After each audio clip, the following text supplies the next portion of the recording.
Hey y'all, and welcome to Saving Earth Unscripted.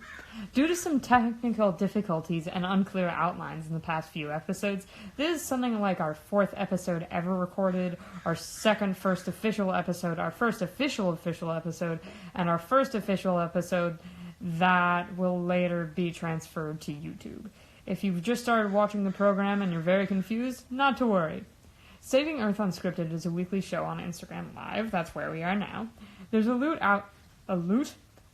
outline, but no traditional script. Any young climate activist can request to join the live at any point.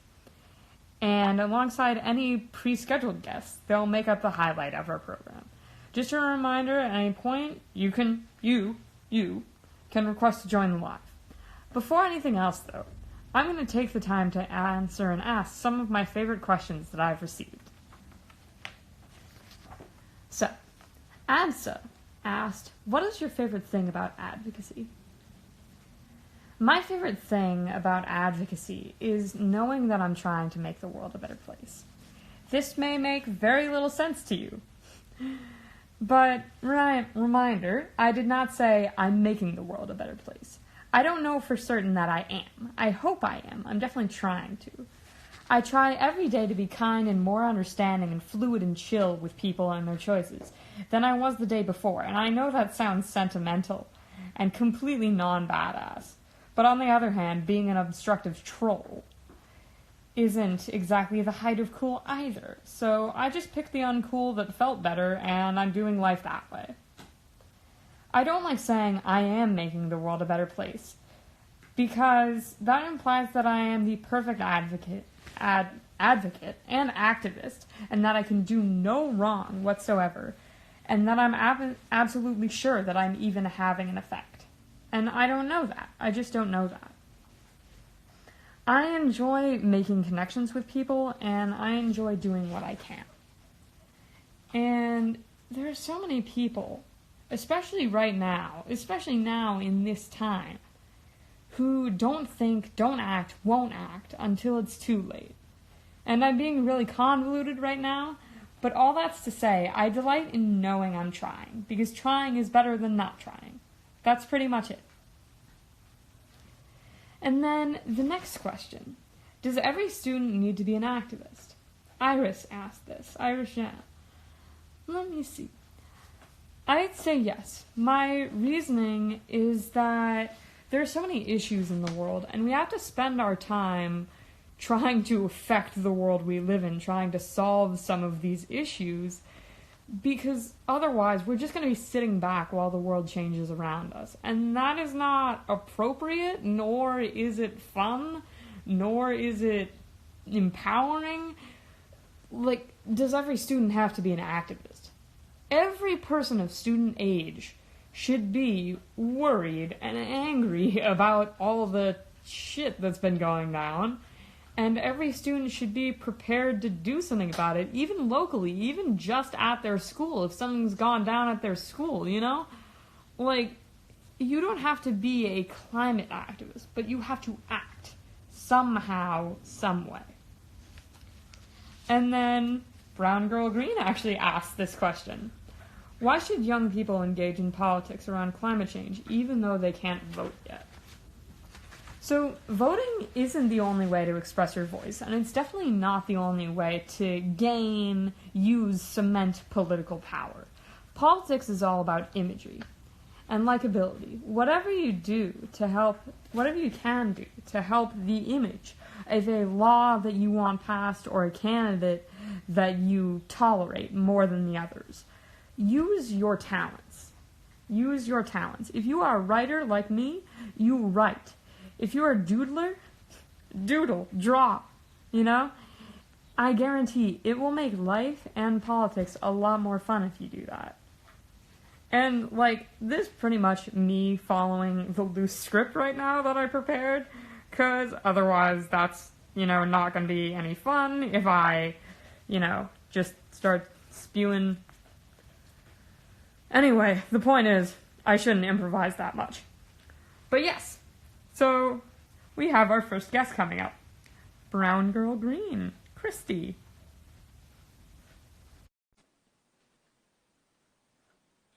Loading.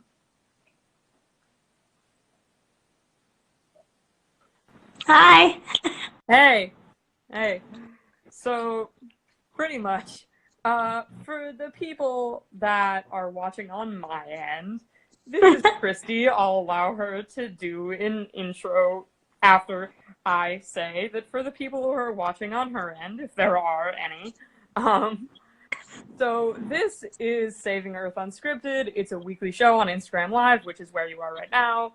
And it's pretty much just we're talking to each other, chilling, hanging out, no makeup, very little script. I mean, only for me because I feel uncomfortable if I am forced to just say things that are on my mind. It doesn't work very well when you're trying to keep attention for half an hour. Anyway, though, so yes, give my people an introduction to you. Oh my gosh. Well, thank you for that awesome introduction, and I love the concept of this Instagram series. I think you're really brilliant. We've already started talking about collabing on other climate change related content coming soon. Yes. To an Instagram post near you soon. Yes. So I really was excited to be invited today to join today's live stream. I'm Christy. I'm the host of Brown Girl Green. I'm at Brown Girl Green on Instagram. You can check out my stuff. I talk a lot about environmental justice and why we need everyone to get involved with climate advocacy, and especially for people of color. A lot of us have been left out of environmental decision making, so I talk a lot about that on my show and my social media posts. So that's so why I'm here. Yes, so she's amazing. But even more than that, the reason why I'm specifically on this live stream is I think environmental storytelling and comedy is so important, and I think that Z will change the world. Thank you very much. Christy will also change the world. We're both very impressive, and we love each other, and we'll support each other. So pretty much what I thought I'd do is just ask you questions that I've already answered. So what is your favorite thing about advocacy, or just doing the good work? The good work. Oh man, it sounds like I'm eating. I don't even know. I don't know what I was thinking about. It just sounds like diet, doing good work. But I would say that the thing that I like the most about doing good work is I get to meet really cool people that just are trying to think out of the box. I think for a crisis of this scale, we need people who are just having a lot of fun and thinking about a lot of crazy, innovative stuff. And I think that is just the coolest part, is the people I get to meet, because this fight is not going to be done tomorrow, so it's awesome to make friends along the way.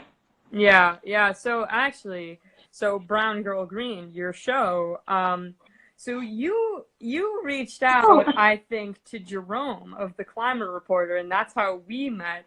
So, what's the story there? How did you hear of him? How did you meet him, I always like to say, even on my Brown Girl Green podcast and stuff, I'm such a social media stalker of people who inspire me.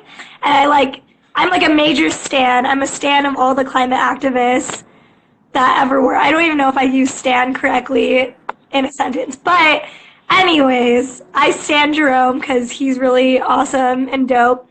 But basically, I was planning a huge climate march in San Francisco, and Jerome was a part of that giant coalition of just organizers, or a part of it. So we were in this big Slack group, and I saw that he was doing stuff around youth climate activism, because I think he wrote about it in a Slack message. Just was oh, if anyone's interested in checking out what I'm doing with the Climate Reporter, let me know. And I didn't really go on that Slack group, but I was you know what, I'm just going to hit him up. So I just messaged Jerome myself on my Slack channel, and I was hey, would really like to get in touch with you. I have this show. You have an awesome platform. I think we need a collab. And he was so professional. It made me feel kind of intimidated at first, Oh my which God, was so funny because I was like, professional, and he is so I was like, oh devoted. wow, who is this? You're so polished. I was like, I was over here sending emojis. He's over here like sending like full on And like for pros. context, like I am Jerome's age. Christy is like a few years older than both of us. Jerome is so professional and such a promoter. Like the way he uses social media is like weaponry. It's amazing. Yes. Yeah. No, his Twitter is fire. You should all follow him. But Yeah. So anyways, so I just like stalked him and hit him up, and then we like became friends, and then basically from there we started having email chats that you were a part of. Yeah. And we were like, yeah, let's go collab and make our own like series, which now like, you know, we've gone back and forth on and like have like started fleshing out and figuring out what we want it to look like, and it's gonna be awesome. Yes. I'm like really excited for it, and we will pull this together, I assure you. no, I agree. I think like even this is really cool that like you and Jerome are like doing live shows like this, because I think this is gonna be really good. I think this is the future of climate advocacy, like us just having people around the world talking like this.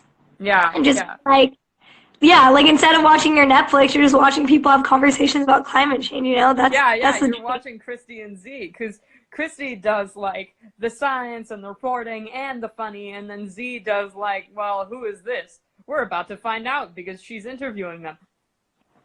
Like, I don't know. It's gonna be good. It's gonna be good. No, I love it. But yeah. Yeah. So, for those who are watching, and for you, Christy, share this with your friends, because I noticed that it says only 3 people are watching, and there will be more people watching on YouTube later, but it still would be good to see that number go up a bit higher. So yeah. Yeah. Definitely. Yeah. I have a question for you. Yeah. What do you feel is like the funniest piece of content you've seen lately related to climate change? Oh, the funniest. Okay, so I haven't seen this. Thank you, avocado soda. Wow, what a username. Yeah, I'm like really impressed. Okay, but honestly, avocado soda. Okay.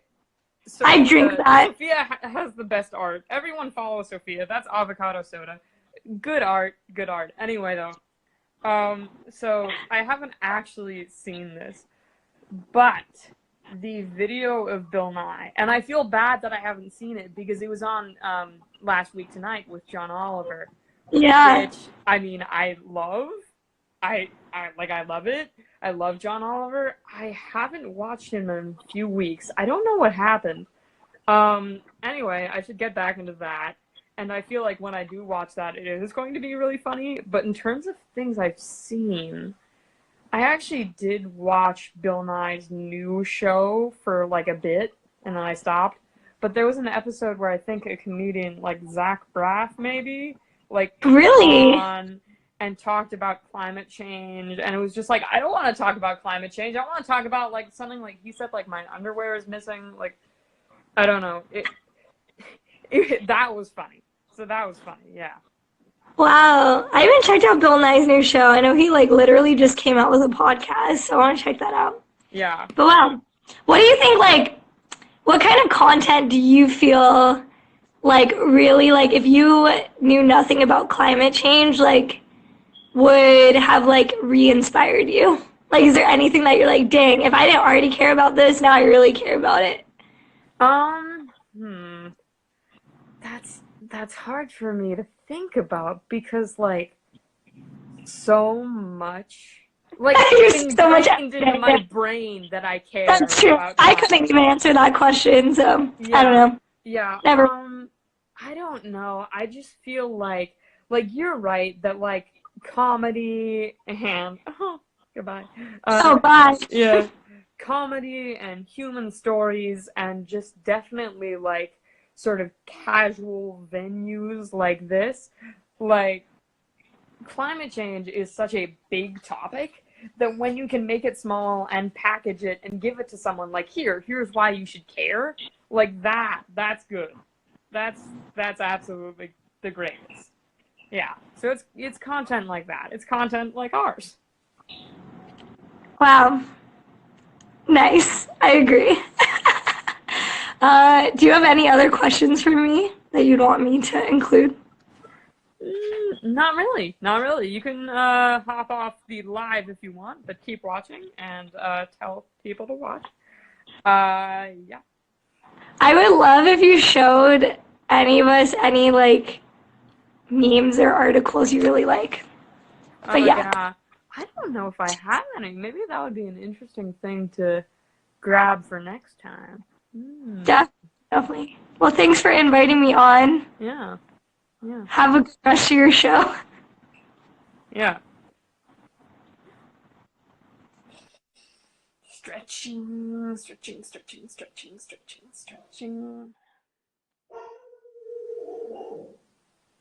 La la la la.